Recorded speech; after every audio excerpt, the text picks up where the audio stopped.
Friends வணக்கம் வணக்கம் வணக்கம் இயல்பான வாழ்க்கை சேனலுக்கு உங்கள் அனைவரையும் அன்போடு அழைக்கிறேன். ஃப்ரெண்ட்ஸ், இந்த செடி என்ன செடின்னு பார்க்குறீங்களா? இதுதான் கற்பூரவள்ளி செடி, ஓமவள்ளி இலைன்னு சொல்லுவாங்க. இந்த செடி இந்த இலையை வச்சு செடியில் ஃப்ரெண்ட்ஸ் இலையை வச்சு நான் ஒரு அற்புதமான சுவையான ஒரு டீ செஞ்சு காட்ட போகிறேன். இந்த இலையை சளிக்காக குழந்தைங்களுக்கு கொடுப்பாங்க ஃப்ரெண்ட்ஸ். இதை நல்லா மசித்து இதோட சாறு இது அவ்வளவு நல்லது. சளி இருமல் இதுக்கெலாம் ரொம்ப நல்லது. குழந்தைங்களுக்கு மட்டும் இல்லை, பெரியவங்களும் குடிக்கலாம். மோஸ்ட்லி சளி இருமல் காய்ச்சல்னு சொன்னாலே இப்போ எல்லோருக்கும் கொரோனா ஞாபகம் தான் வருது. அவ்வளோ ஏன்னா அதோட சிம்டம் ஆகுது தான். ஸோ உங்களுக்கு சளி இருமல் காய்ச்சல் வருதுங்களா, உடனே கற்பூரவள்ளியை தேடாதீங்க. போயிட்டு டாக்டரை பார்த்து செக் பண்ணுங்கள். அதுக்கப்புறம் ஓகேன்னு சொல்லிட்டா ஒன்றும் இல்லை, நார்மல் சளின்னு சொல்லிட்டா ஃப்ரெண்ட்ஸ் இன்றைக்கி இது இந்த மாதிரி டீயை செஞ்சு குடிக்கலாம். அது இந்த டீ சளி காய்ச்சலுக்கு அவ்வளோ நல்லது ஃப்ரெண்ட்ஸ். சளி நல்லா முறிக்கும். நெஞ்சு உள்ள சளியில் கட்டிக்கிட்டு இருக்கிற சளியை நல்லா கரைச்சி தண்ணியாக்கி வெளியாக்கிடும் ஃப்ரெண்ட்ஸ். நான் நேற்று ஆரஞ்சு பழம் சாப்பிட்டுட்டு தொண்டை லைட்டாக கரகரப்பாக இருக்குது ஃப்ரெண்ட்ஸ். ஸோ அதனால் இன்றைக்கி நான் சூடாக இந்த கற்பூரவள்ளி டீ போட்டு குடிக்க போகிறேன். நான் கற்பூரவள்ளி இலையை ஒரு 10 இலையை எடுத்து வச்சுருக்கேன் ஃப்ரெண்ட்ஸ். இந்த மாதிரி ஒரு 10 இலை வச்சுருக்கேன். இந்த இலை இந்த டீக்கு போதுமானது. ஒரு 2 பேர் குடிக்கலாம் இந்த டீ. இது நல்லா கழுவிக்கலாம் ஃப்ரெண்ட்ஸ், நல்லா கழுவிக்கலாம். ஊறட்டும். அப்புறம் ஒரு 2 பேர் குடிக்கிற அளவுக்கு நான் வாட்டர் எடுத்து வச்சுருக்கிறேன். 1/2 கப் பால், அப்புறம் சிறிதளவு இஞ்சி, அதை நான் ஸ்லைஸாக வெட்டி வச்சுருக்கேன் ஃப்ரெண்ட்ஸ்.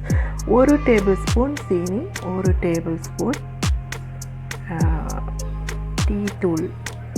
இவ்வளோ தான் ஃப்ரெண்ட்ஸ். ரொம்ப ஈஸியான முறையில் செஞ்சிடலாம். ரொம்ப ஹெல்த்தான ஒரு டீயும் கூட.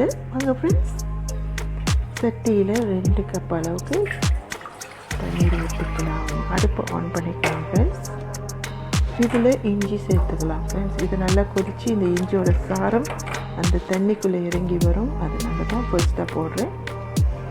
இப்போது கற்பூரவள்ளி இலையும் சேர்த்துக்கிறேன் ஃப்ரெண்ட்ஸ். இது நல்லா கழுவியாச்சு. இது நல்லா கொதித்து இதோடைய சாரம் நல்லா இந்த தண்ணிக்குள்ளே இறங்கட்டும். நல்லா கொதிக்குது ஃப்ரெண்ட்ஸ். இந்த நேரத்தில் டீ தூளையும் போட்டுக்கலாம்.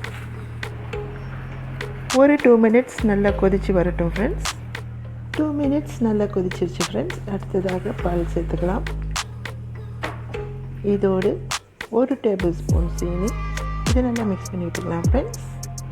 இப்போது நான் இந்த டீயை ஒரு வடிகட்டியை வச்சு வடிச்சிட்டு உங்கள்கிட்ட காட்டுறேன் ஃப்ரெண்ட்ஸ்.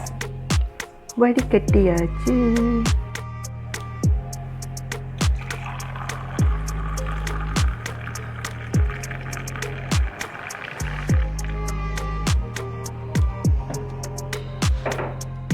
பாருங்கள் ஃப்ரெண்ட்ஸ், இந்த டீ பார்க்கறதுக்கு மட்டும் இல்லை, குடிக்கிறதுக்கும் செம்மையாக இருக்கும் ஃப்ரெண்ட்ஸ். உங்களுக்கு சளி தொண்டை எரிச்சல் டைமில் இது குடிக்கும் பொழுது தொண்டைக்கும் இதமாக இருக்கும் ஃப்ரெண்ட்ஸ்.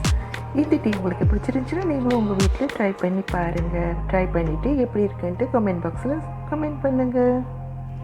கற்பூரவள்ளி வாடை அடிக்குமேன்னு சொல்லிட்டு யோசிக்காதீங்க ஃப்ரெண்ட்ஸ். அது அவ்வளவா இருக்காது, ஆனால் செம்மையாக இருக்கும் ஃப்ரெண்ட்ஸ். உடம்புக்கு ரொம்ப நல்லது, அவ்வளோதான் சொல்ல முடியும். Thank you for watching friends. Thank you. இந்த காஃபியை கொஞ்சம் குடிச்சுக்கிறேன்.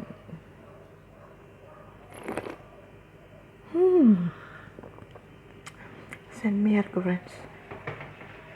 நான் பேலன்ஸ் டீயை பின்னால் வீட்டு அம்மாவுக்கு கொடுக்க போகிறேன்.